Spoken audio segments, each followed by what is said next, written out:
Well, hi, everybody. Welcome back to My Favorite Mistake. I'm Mark Graban. Our guest today is Laura Terrell. She is an executive coach with more than 25 years of experience as a legal leader and a business leader. Prior to launching her coaching practice, Laura was a special assistant to the president at the White House during the George W. Bush administration. She was a senior level appointee at the U.S. Department of Justice, an equity partner in two large global law firms, and in-house counsel at a major global consulting and business advisory firm.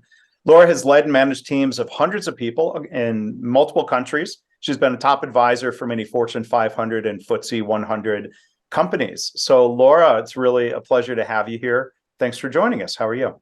I'm great, Mark, and thanks for having me on today. Yeah, it's great to have you here. And there's a lot we can talk about here about questions and coaching executives. But I get to ask the first question, and as we always do here, I know you're not surprised by the question. It's always the same. So, with all the different things that you've done in your career, Laura, what would you say is your favorite mistake? Well, I appreciate the question, Mark, because I think everyone makes mistakes, and trying to find a favorite one sometimes can be a little bit daunting. Maybe you've got several, maybe some of them aren't so favorite. But one for me actually relates to my time in the George W. Bush administration and the role I had at the White House. The first role I took at the White House was very exciting. I was barely 30 years old. I was being asked to work at the White House in a really important role that for me was just incredibly exciting. And I didn't give a lot of thought to the pay for the job. And part of that was due to the fact that I was young, and it was, I knew a pay cut from the private sector role I'd been in. That's what you do when you go to the public sector, and certainly to work for the president and the White House. Those are things that you say, wow, this is a great opportunity. I would do this for free, you think sometimes. But for me, I also didn't really think about what other people were being paid in similar roles or in the same roles within the White House organization.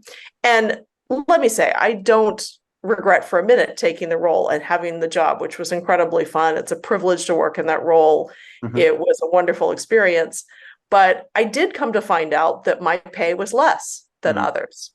And that made me think, gosh, should I have asked? I'd always had roles that I'd come in and pretty much known what the going market rate was for the job I had as an attorney in a law firm. And earlier in my career in government, when you're very much bound by the GS schedules and the SES schedules, you have a great idea. I didn't have any idea. And it would have required some investigation on my part.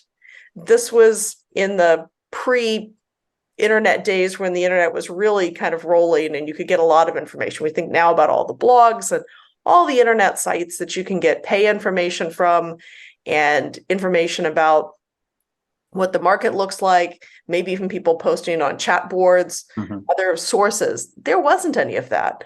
And I didn't know who to ask. And I didn't bother to ask. I could have even maybe pressed my hiring person a bit more and asked for that information, but I didn't do it. Well, fast forward a few more jobs and before you do that, sorry to interrupt, what was that first role? And was that at the beginning? The first role was a counsel in the White House counsel's office. Okay. And so a terrific role. I did learn from that when I came back to the White House a few years later, that I wanted to ask for an increased salary, and I did, and I got it. Yeah. And it was still a little bit easier because I had that experience. When I went to private practice a few years after that, I really didn't have any foundation for knowing what I was getting into. I mean, the market had changed since I had been in government for 4 or 5 years. It was very, very different. I didn't have a sense of what I was valued at in the market. And I almost fell back into the same trap. I almost just went with what I was offered. A very good friend of mine who I had worked with at the White House said to me, don't do that. Wait a minute. You know what happened last time. What's your information about what you think you're worth to be paid in this new role? It's private sector. It's a law firm that really wants to hire you. It's an incredible opportunity. You also need to lay down a marker for what you think you're valued at. And I thought, I have no idea how to go about that because I didn't have any idea how to go about it the first time when I was having that dilemma at the White House. And this person sat me down and she said, you need to write down, what do you think your strengths are? What do you think your skills are? You need to start calling people that you know in other law firms in this city. And you need to start asking them, can you share with me your salary? Can you share with me what you think the range is? Is it different at your firm for this kind of job or this role? And I remember, Mark, so clearly when I was negotiating for this job, but I felt like, hey, I've been in government for 5 years. I've got some debts I need to pay. I've got some bills that are coming due. Any amount of money looks pretty good to me, but I had to really brace myself to take that research. And I remember having index cards in front of me and asking, questions about the role.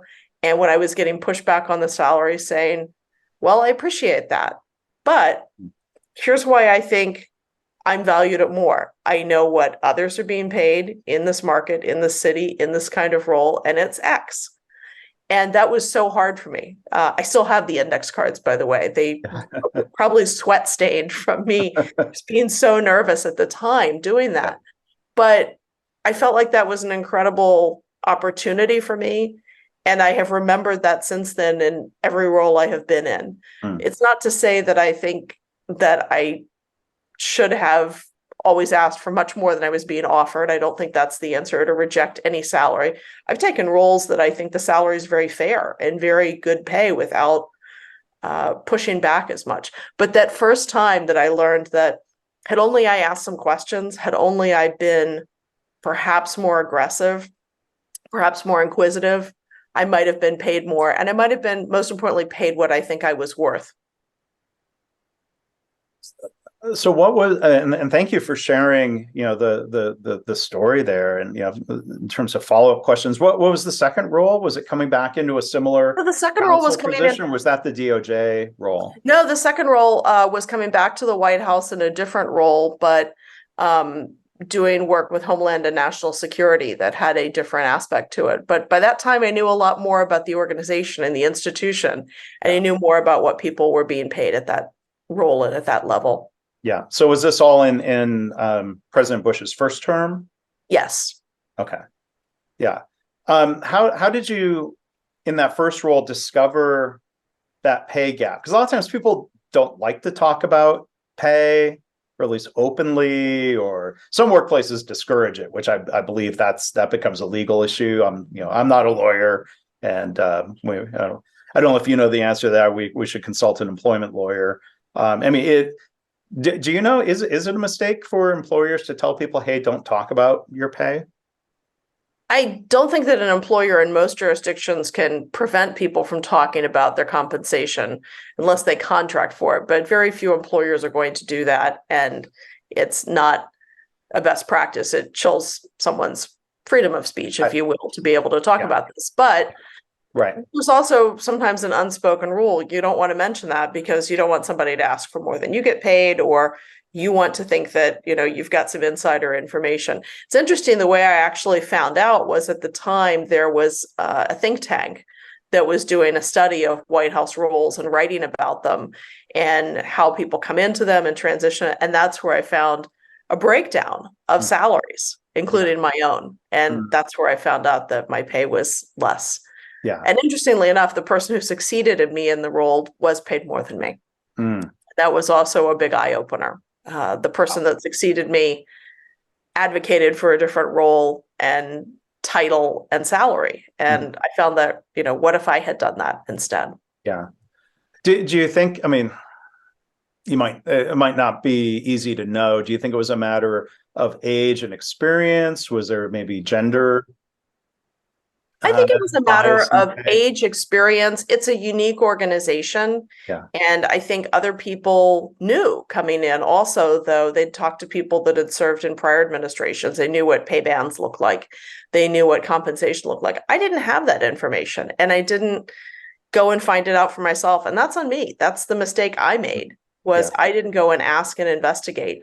And there were, other things that I would find out as I went through my job. Hey, I didn't know that. If only I'd asked somebody, or if only I knew about this aspect.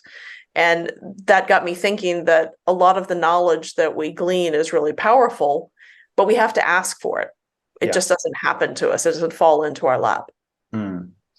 And I mean, it seems it was to your benefit that a friend said something. I don't know if that person's someone you considered a mentor or a coach, even informally.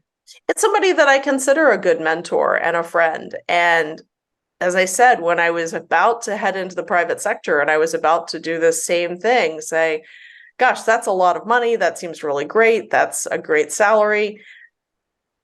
This person said to me, well, do you know what other people are making in the same role, in the same Mhm. market, Mhm. in the same responsibilities? And I thought, no, Yeah. I don't know. And I almost just walked through that door again where I didn't become an advocate for myself. And Mm. by that time, there was a little bit more information. I also knew what other law firms were offering me and the role that I was coming into in private practice. And so, was there a little bit more data that I had more readily available? Yes, but I still had to ask questions and I still had to be able to make the ask for myself. Mhm. Yeah. Yeah.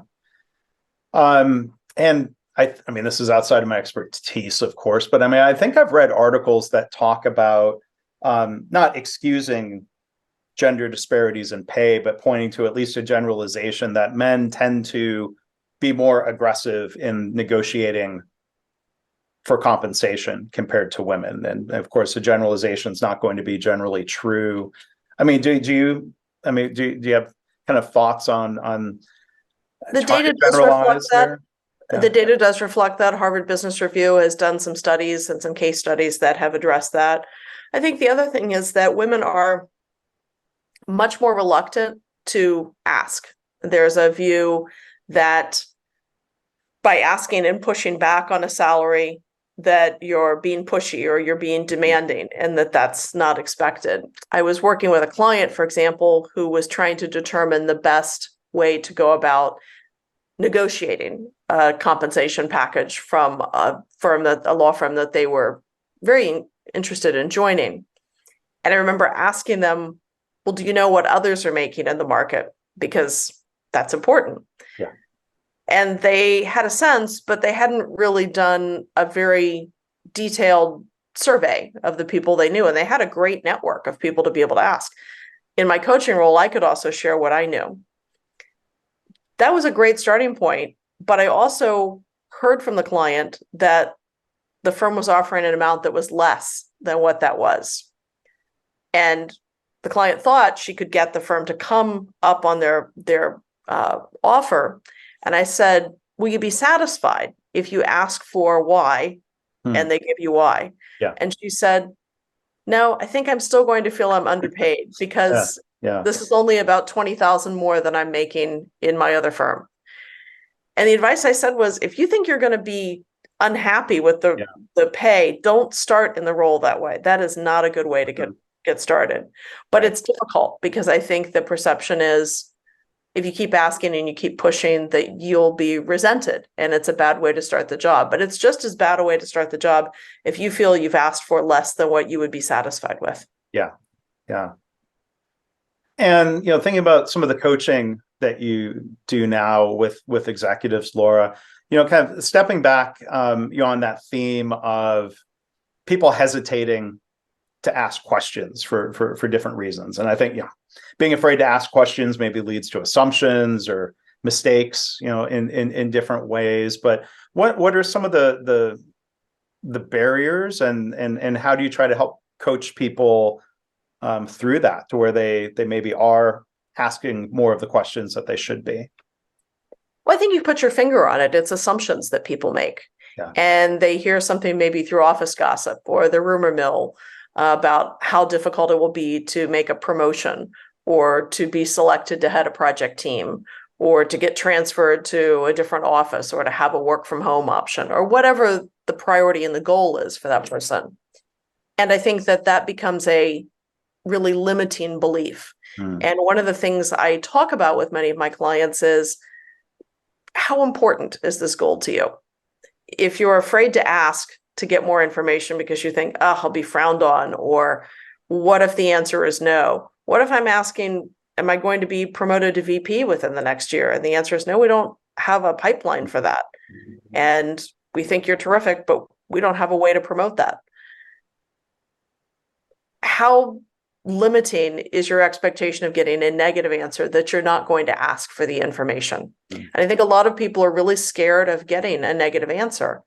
But if this is really important to you, if this is your goal, and this goal matters to you, most clients really need to ask that question and really want to ask that question. So we often frame it in terms of how important that goal is and how much you're willing to risk by not knowing or making a bad assumption. Yeah, I mean, it seems like it's a matter of thinking through what's the worst that could happen if I ask? What's the worst that could happen if I don't ask? Maybe the outcome of not asking is more likely to be bad. Absolutely. And many people that I talk with tell me that they would rather not know because it's just easier. I know the answer is no, but then I've also talked with clients who've waited to get the answers to important questions. And ultimately, maybe they find out those answers inadvertently. Maybe they didn't ask, when can I be promoted? Yeah. But they find out in a one-off conversation with an executive vice president that, there's just no roles in our department and we don't see those coming through. And it's almost reinforcing. I had a client that said, when I heard something like that, it said to me, wow, all the things that I feared are true. Why did I just sit on what I could have had more concrete information on? I wasted time that could have been spent going to another firm, asking for a transfer to another business unit, moving roles in a different way, asking for a different supervisor. And those are the things I think are really painful, is when people find they've been locked in a place that they might have had more control and more agency over their goals. Yeah. Yeah, that makes me think of times when I was maybe afraid to ask, or there may be a book in your future. Am I making a mistake? I don't think you've written a book. Is that right? I have some thoughts for my book, but I have not put one out there yet. I'm sure you do, and you could and you should, I would say. But there's that question of like reaching out to somebody to ask for a book endorsement.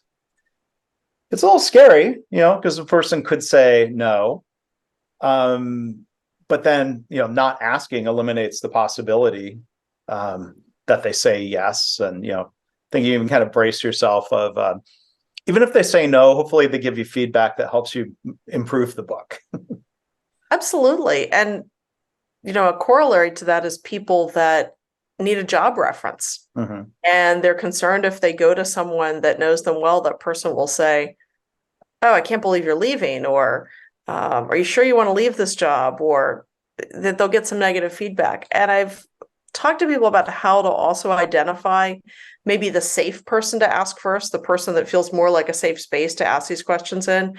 Maybe your request to somebody to be a job reference, or your request to somebody for a book recommendation, is start with the easy one, somebody that you feel that you can have a candid conversation with, and move forward to tougher conversations from there. Because I do think you have to warm up to this. And I think you have to be feeling that you're gaining confidence. And that's important for a lot of folks. Yeah, there's a lot of areas where like a baby steps approach is helpful to at least build some, what I hear you saying, build some momentum. It's better to at least start small and keep moving than it is to feel discouraged by that first attempt, maybe. I think it is. And I think the other thing is, if you hear something negative, maybe you've asked, do you see me moving into a role as a partner in this firm? And you get the answer, I see you as a partner at a law firm, but maybe not this law firm. That can feel pretty terrible. But rather than leaving it there, I encourage people to ask questions.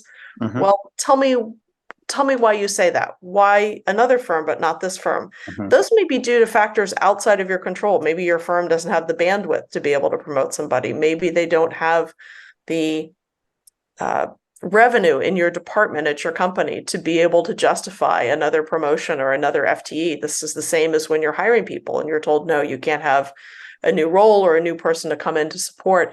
And I think understanding what's not about you and what is about you and what you may be able to change is really important to learning and growing. Yeah.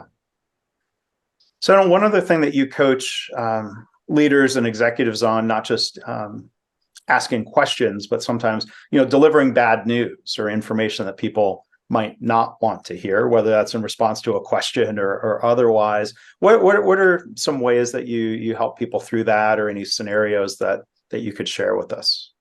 Sure. Well, first of all, I am a huge believer that never giving people honest feedback, even when it's tough feedback or critical feedback, is a real mistake.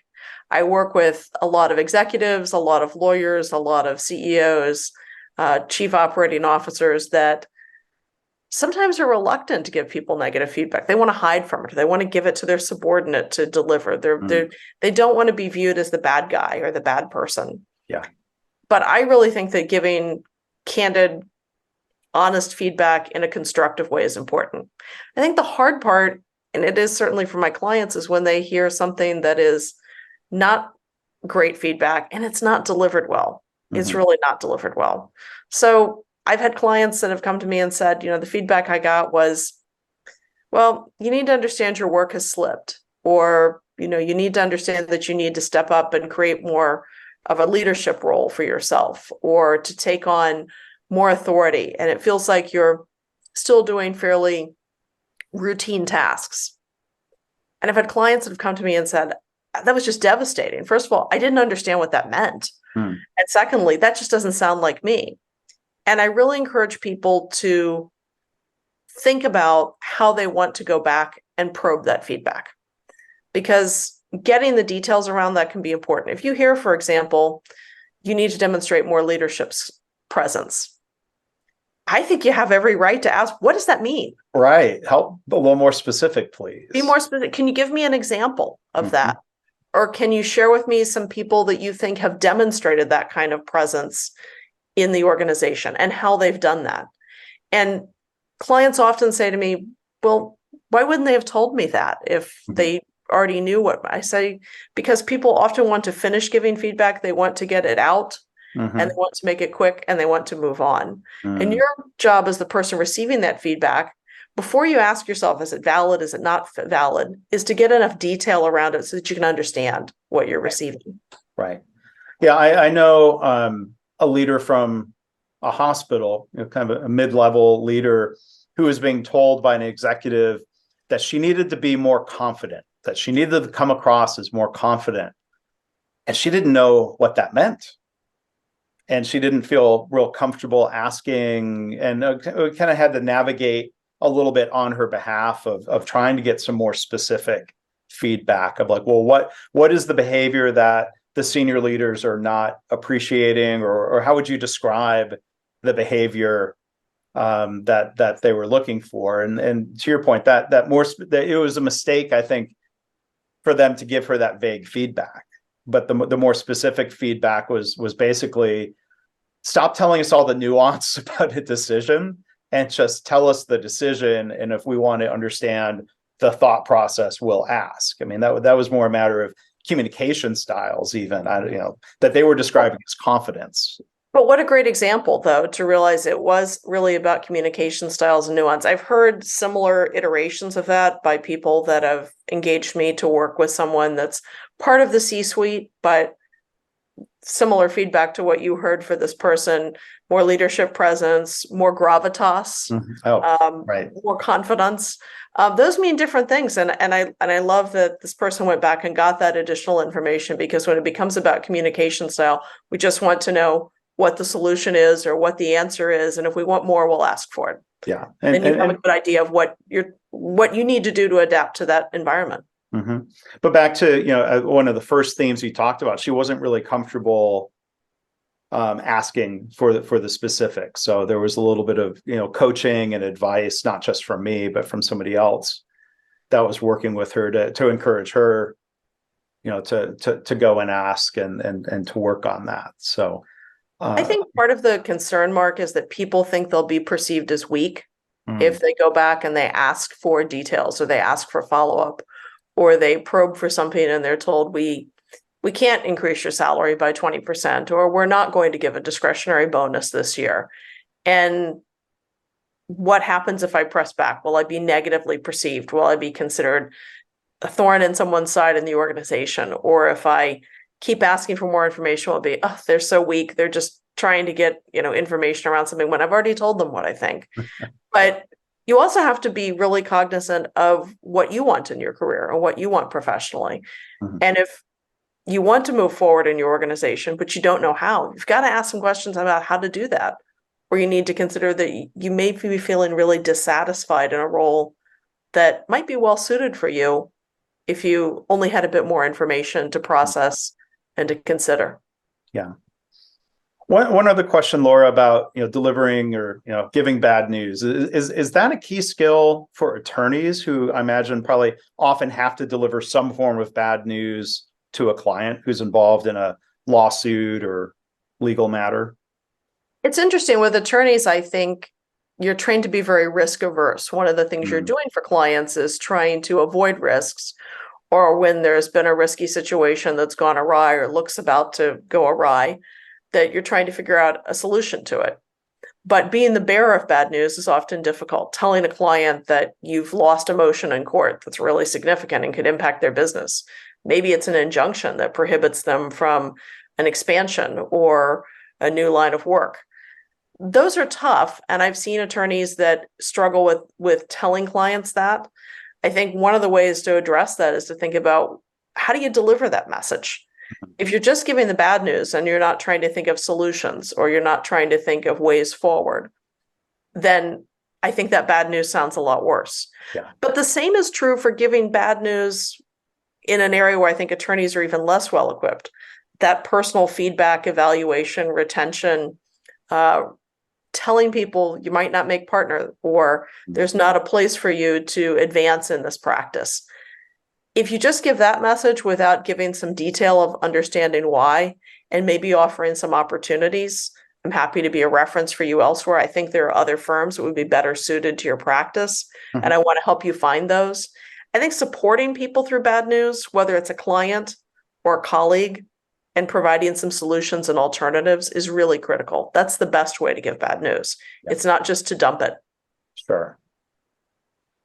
So one other thing I wanted to ask you, Laura, before we wrap up, to talk a little bit more broadly about some of the executive coaching that you do. How would you make the case if somebody was sort of on the fence, successful executive, they've had a great career, how or why is coaching still helpful? Is it a mistake to ignore, the opportunity to get some coaching? I think the more senior you become in an organization, it can often be more isolating, and it's limiting the people that you can turn to, that you can truly be open and confident with. If you're the general counsel in a large corporation, you may not be able to share with any of the people that report to you. Maybe you have hundreds of attorneys, but you may not be able to share with them some of the dilemmas that you're feeling in terms of how you report to the CEO or your relationship with the board. It's hard to go to the board and ask for feedback or ask for input. And some of the work that I do with clients is really providing somebody to talk to that can help facilitate your thinking through these situations.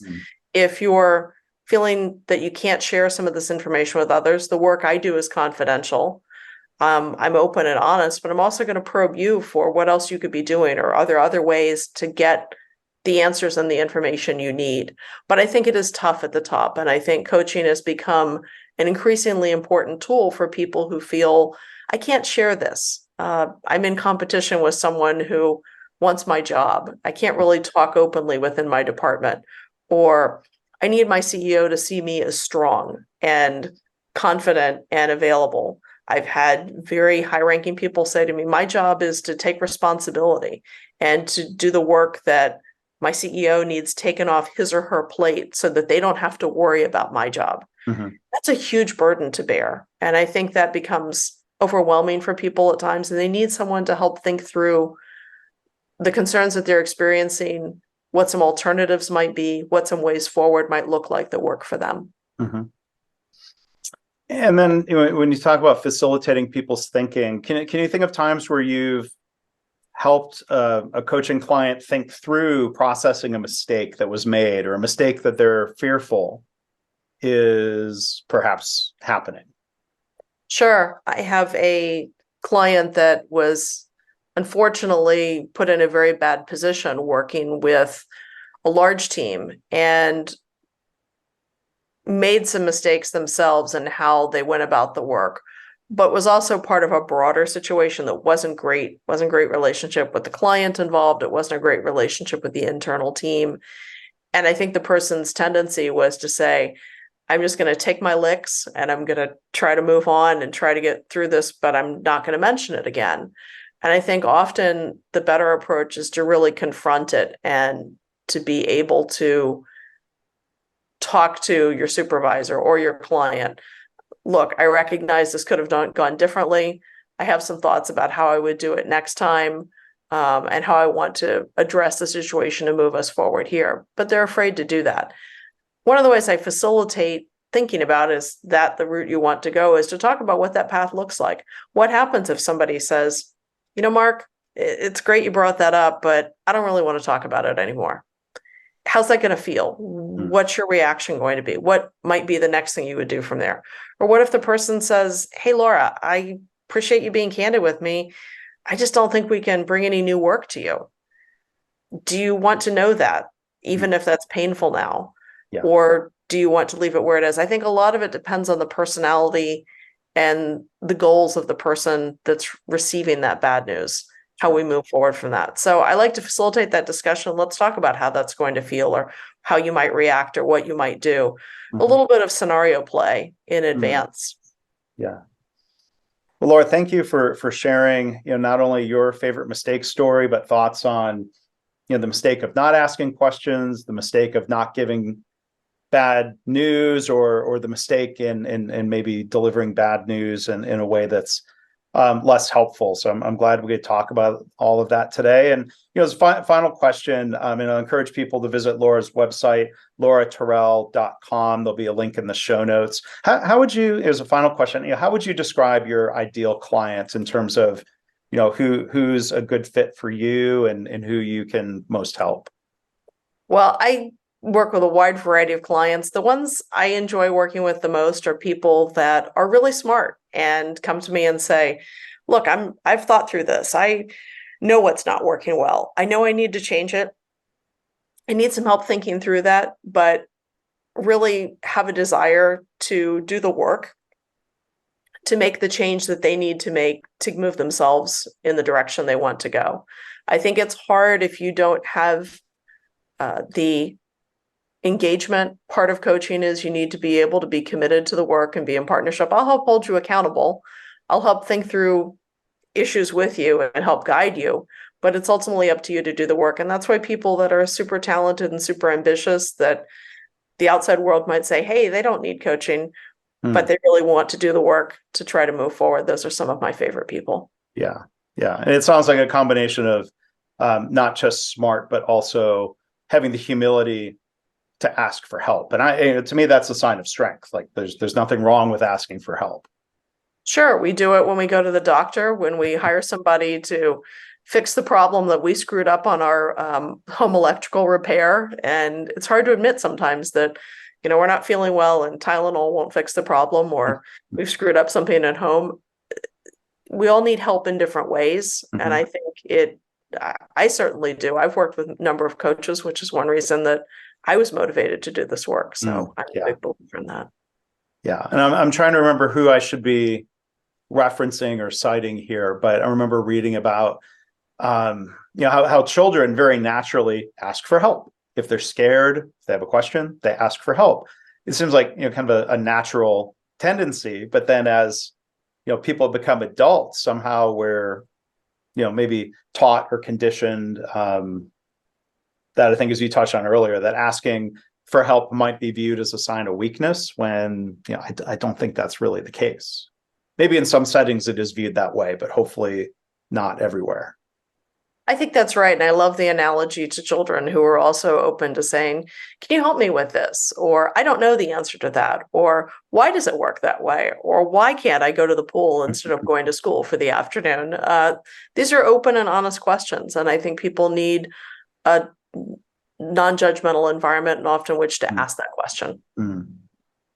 That's very well said. I totally agree. So I think we'll end on that note. But again, our guest here today has been Laura Terrell. Laura, thank you for again for sharing your story and sharing all of your insights here today. Thanks so much, Mark. It's been a pleasure being with you. Thanks.